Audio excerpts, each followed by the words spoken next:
Hi, my name is Braden Roseborough. I'm a skydiver and base jumper currently here in Moab, Utah, and I'm traveling in my 4x4 Sprinter named Van Diesel.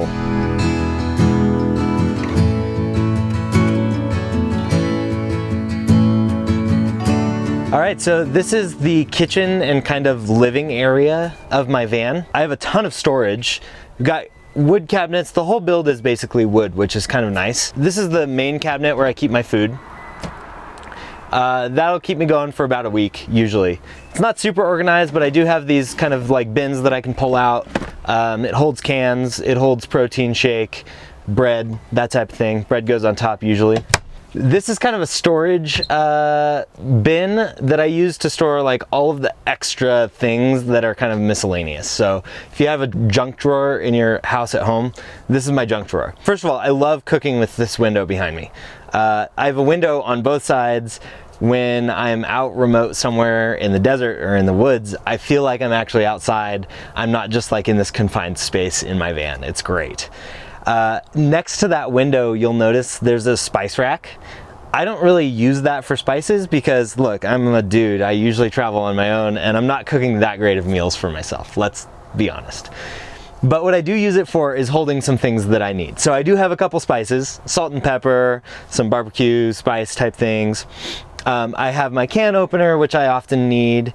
I have soap, which I use for washing the dishes, my utensils and things like that. And then, you know, it holds my messenger device, which is a satellite messenger. I can use that to keep myself safe. I'll often take that out with me on a base jump so that, you know, if an emergency happens or something like that, you know, I've got it and I can call for help, push the SOS button. That's also why my helmet's here. So, you know, it's easy access. Huge countertops. This is one of my favorite things about the kitchen area is I can use this countertop for virtually anything that I want. I don't have any like cooktop that's built in. There's no gas for like, you know, a cooktop or heat or anything like that. It's all electric, which means I can just pull my electric cooktop out and set it on the counter and I can cook with it. I can put it away, and then I have all this counter space to do anything else that I want. So I also have this swivel table, and the swivel table is great because it's, you know, extra counter space for cooking. If I need to set some extra pots and pans or things that have already been prepared, or I need something like a cutting board, I can do that on this swivel table. It's also my workspace for when I'm working in the van, which is what I do. I work remote as a software engineer. So you'll notice I have the passenger's seat which swivels, and that allows me to sit here. I sit here at the captain's chair, I set my laptop on this table, and I can work all day. I've got this isotherm fridge and freezer, which is great. I can run it, it runs off a 12 volt, so it runs off of the house battery. It holds a ton of Red Bull, which is mostly what I put in there. The sink is great, it's a perfect size for me. I can load it up with dishes, put the sink stopper in it, and, you know, wash them all at once, which is awesome. And it also doesn't allow me to pile up too many dishes that it becomes unruly and I don't want to do it. Under the sink, I have a tankless water heater. I don't run that all the time. It does require that I run the inverter when I use it, and it uses a lot of power. But if I do use that, I have hot water in the sink and I have a hot water shower out the back, which is really, really clutch as well. I also keep some cleaning supplies under the sink because, you know, every house has cleaning supplies under the sink, so that's what you do. In the next cabinet over is where I store all of my dishes. And then I mentioned my cooktop, which sits down here, and I'm able to just pull this out, plug it in, and turn on the inverter and start cooking. So then in the next cabinet over, I actually don't really utilize this very well because I have a diesel heater that's in this cabinet. It's kind of a strange place for the diesel heater. Most people will put it under the passenger seat. So you'll probably ask me, hey, why do you have that? Well, this van has the auxiliary battery installed. And so that goes under the passenger seat, which is the space required for the diesel heater, and it doesn't fit together with the diesel heater. So we've installed it over here. It's a great fit. The other cool thing about it being here is it's ducted right next to the bed. So if I want some extra heat when I'm sleeping, I can actually just swivel this around so that it points underneath the bed and all of the hot air rises, and I don't have to heat the entire van in order to keep myself warm.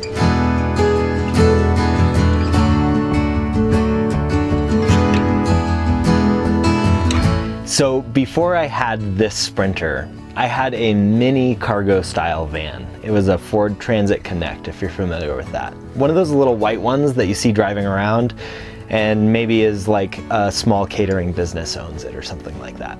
All it had in the back was a bed platform. I didn't have a sink or water or really anything except the bed.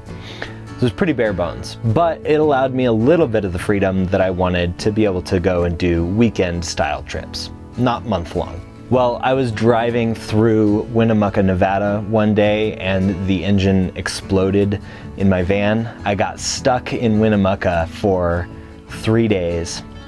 There's no like transportation there. This town is such a small town, and there was nobody, there was a car shop who was able to fix the van, but it was gonna cost as much as buying a new van, so I didn't really want to do that.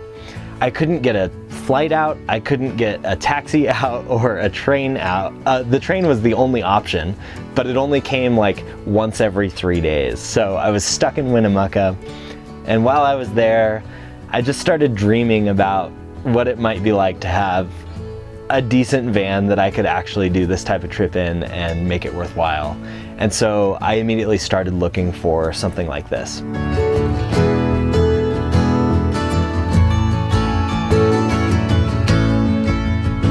So I have this great bench seat. When I got the van, it didn't have any cushion or anything like that on it. But I had a bed in my old minivan that I used to travel around in. So I cut a piece of foam out of that bed and I upholstered this cushion for it. I tried to make it match the seats as well as possible. I'm a parachute rigger, so I'm okay with the sewing machine, enough to fix parachutes at least. So I figured I could make a cushion, and it turned out pretty good. I think I'm pretty proud of it. If I lift this up and move it over, I can actually lift the lid on this section of the bench, and I have space for my chemical toilet. It's just a Thetford, pull-out toilet, so I can use that when I'm out on the road. And then I have additional space where I usually store my Starlink satellite for when I'm working remote. All right, onto the bed area. So this is Canyon's bed. It's also my bed, but it's mostly Canyon's bed. I got him 5 days ago, so I haven't had him very long. We just adopted him. He was found in San Jose. We can't get a hold of his owners, so here he is with me traveling around. But we think we're gonna keep him. We've got 2 windows. Well, we've got 4 windows actually. We've got the rear windows, which open up, and we've got the 2 windows on the side that are the bunk windows. I absolutely love those. If you don't have them in your setup, get them. They're worthwhile. It's the best way to bring cool air in at night or during the day. Combine that with the max air fan and open one of those up and you get really good airflow through the van.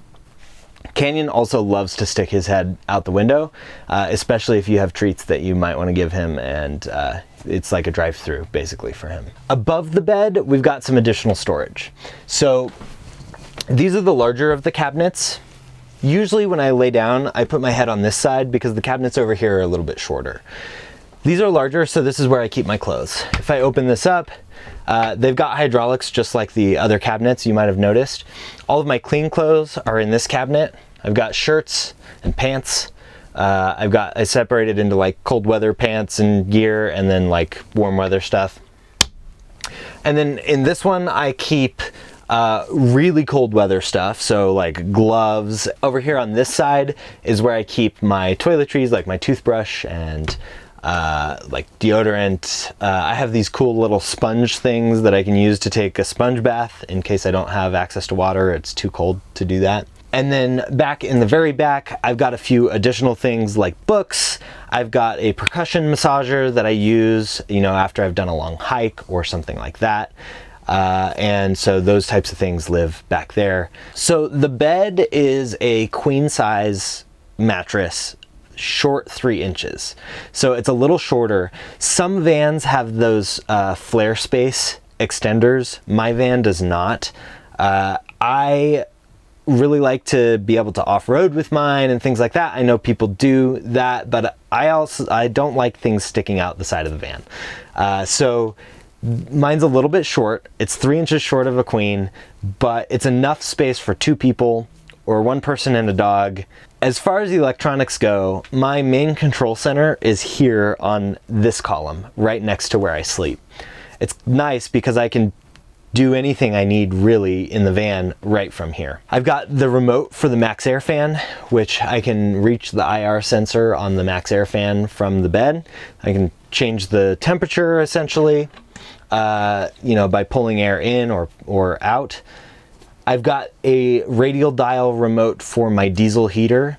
I actually really like this remote. Some people have the newer digital version, which allows you to like set a temperature or whatever. This one's super simple. You hit on, it turns on. You can turn the dial to make it hotter or colder, and it does that. And there's two modes. There's like one that's a temperature mode and one that's just a constant setting. And I usually just use the constant setting because it's simple, it works, and it's honestly great. I've also got a little magnetic, just kind of like data center. It tells me the humidity that's in the van. It tells me the temperature. I don't get a whole lot more out of this, but it's kind of nice to have. I can see it when my eyes get dry and stuff like that. I can look over at it and be like, oh, that's why. Down below those three items, I've got my Renogy battery monitor and my switch for my inverter. I have 3600 watts of power. So I have three 100 amp hour Lion batteries. So those are LifePo batteries, but they're Lion brand. And I have 175 watts of solar, so not as much as some people, but enough again to top off the batteries. And I have a 3000 watt inverter, which allows me to run essentially anything that I want to off of the outlets that are stationed throughout the van.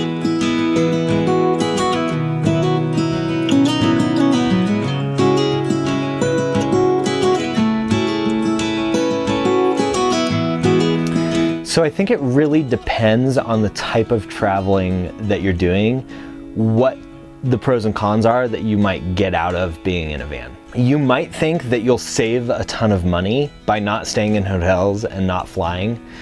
In reality, with the way gas prices are, especially right now, it's oftentimes cheaper to fly to a location than it is to drive. But life on the road is considerably slower. You see things along the way a little bit differently, and flying isn't always the best option because, like I said earlier, you don't have a lot of freedom.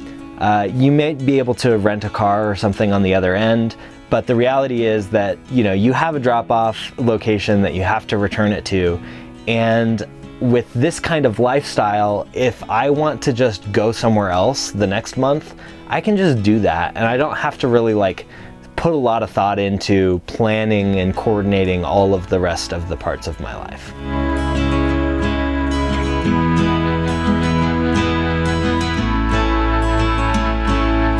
So obviously we've talked about kind of the house section of the van, but what about actually driving the van? This van is awesome. It's pretty much stock as far as the cockpit goes, but there are some cool features that Mercedes has that probably aren't in every van. First of all is this media center. The media center is huge. It's awesome. It has Apple CarPlay built in. I thought I was gonna love that. I always told myself I'll never buy another vehicle that doesn't have Apple CarPlay because I'm an Apple guy. But I actually ended up almost never using it because the Mercedes stuff is so good. So the navigation is pretty decent, and it has tie-ins to the van that tell you like how much gas you have, like how much range you're gonna have in order to make a gas station. And it'll suggest that you stop at a gas station before you run out, which is super dope. It's got a pretty good radio and Bluetooth, like that's standard in every vehicle.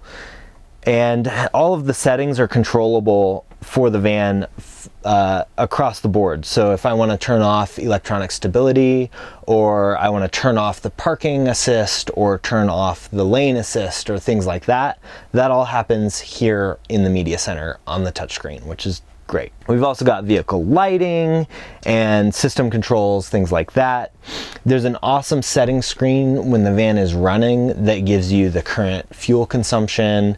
It gives you a graph of the consumption over the last like 7 hours or 30 days or something like that. It's super awesome. And then it also has like, you know, how much torque you're pulling and the temperature of the oil and the radiator and stuff like that. So this is like kind of a key section of driving the van, even though it's just your standard like center console. It does have adaptive cruise control, which is awesome. So I can set the cruise control and I don't have to worry about the person in front of me speeding up or slowing down. It'll keep the distance from the person in front of me because it has radar sensors on the front. It actually has radar sensors all around the van, which help with parking, but it specifically uses that and a camera system that's built in up here in order to keep the distance from the car in front of you. It has lane assist as well, so it'll find the white or yellow lines on either side of the van, and it will kind of keep the car in the center of the lane. Underneath the steering wheel, there's a space for a bunch of switches and buttons that is not filled out usually.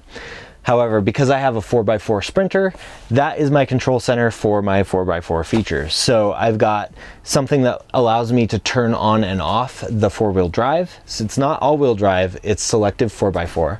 And it also has a low range mode for if I get myself into a situation where I need a little extra torque, I can pop it into low range and get myself out of that situation.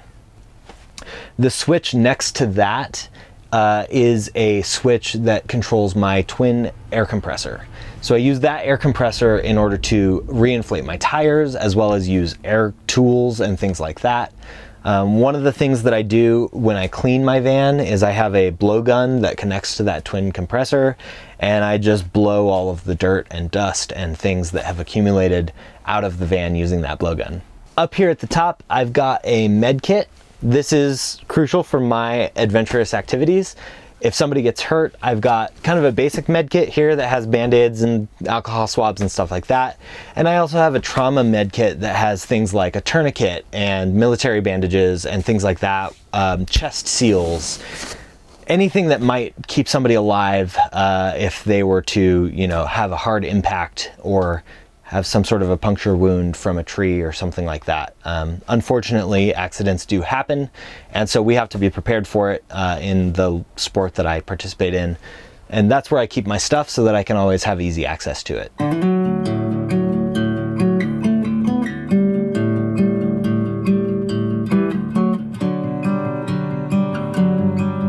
So it's kind of funny because I didn't really dream of being a skydiver when I was younger. I think there are some things that sparked that in my imagination that it might be interesting. For instance, I used to always go to the Long Beach Grand Prix IndyCar races with my dad, and every year they have a skydiver fly in and land on the track. So I grew up kind of seeing some of that, but not really thinking that it would be me. And when I was in college, I was going to college at Cal State Monterey Bay. It's built right on an old Army base called Fort Ord, and there's an airport associated with that base, right on that airport. I was looking for a college job, and I thought, you know, maybe they have something that I can do, like sweeping the floors or cleaning toilets, I don't know. So I walked in and asked. The lady asked if I could fold laundry. I thought that was a weird question, but I said, yeah, I can do that. And she said, cool, if you can fold laundry, we'll teach you how to pack a parachute, and it'll be a great college job for you. So I probably packed 1,000 parachutes before I ever jumped out of an airplane. And about 6 months into working there, she came up to me with a harness and she said, get on the airplane, you're going skydiving. There's kind of this pursuit of mastery of this sport. And that's what I'm after. People think I'm an adrenaline junkie or that I just like, you know, I'm a crazy dude that just loves running and jumping off of things. And that's a little bit true.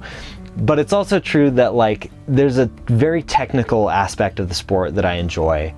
I'm also a parachute rigger, so learning how all of the parachutes work and how to meticulously fold them and make them fit into the containers and open properly every single time.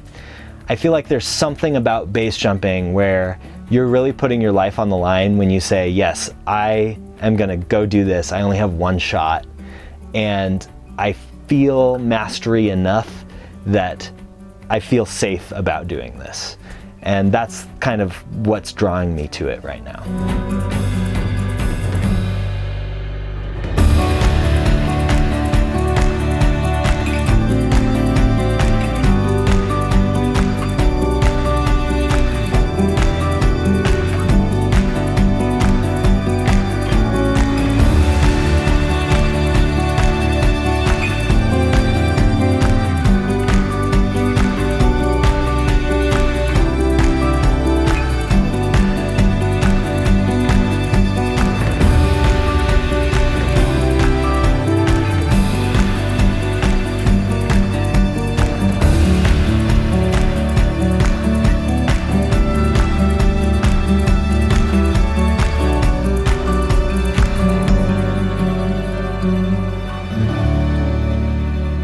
All right, so we're here at the front of the van. We've got the hood open. That's where the twin compressor is mounted, and one of the air ports is mounted so that we can connect a hose.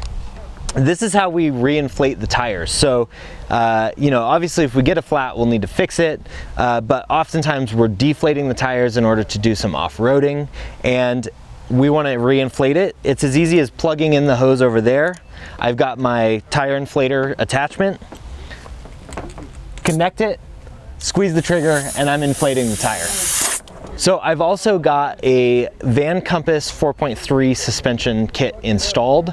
That allows me to change the suspension setting so that it's either soft for off-road or firm for highway driving. That prevents sway in the wind.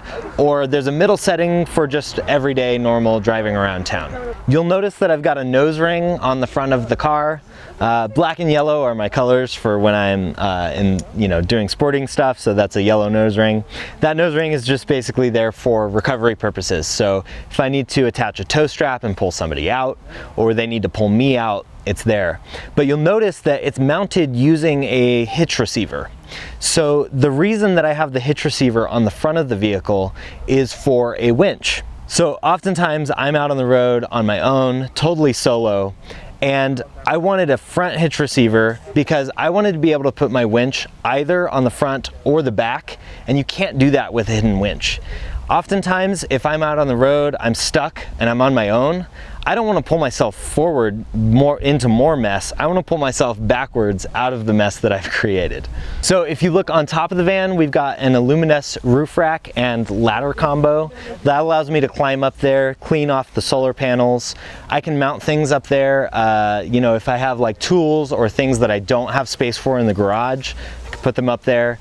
This is the garage area of the van. Probably, arguably, the most useful and most important part of the van for me. I have a lot of gear. So you'll notice I've got a parachute back there. I've actually got 4 parachutes back there. One is a skydiving rig, so it has 2 parachutes, including a reserve, and then 2 base jumping rigs, one for wingsuiting and one for like what we're doing around here in Moab, which is called slider down jumping. So you'll notice that I have some additional off-roading gear that I'm keeping in the garage for this trip. Oftentimes I will, if I have space, an extra gas can, some diesel exhaust fluid, I guess is what it is, DEF, and my winch.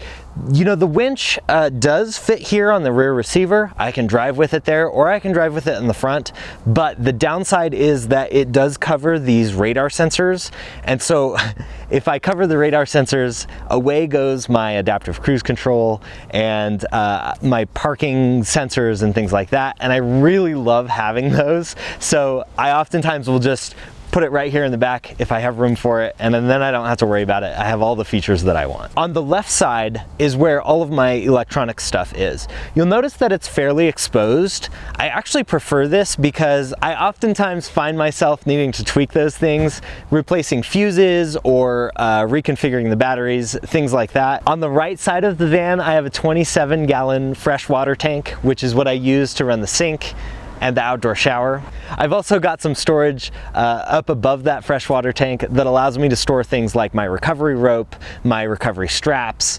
hose to fill the water tank, electronic things like my charger for the batteries if I want to plug into like an RV station or something like that, and miscellaneous tools that I might need along the way.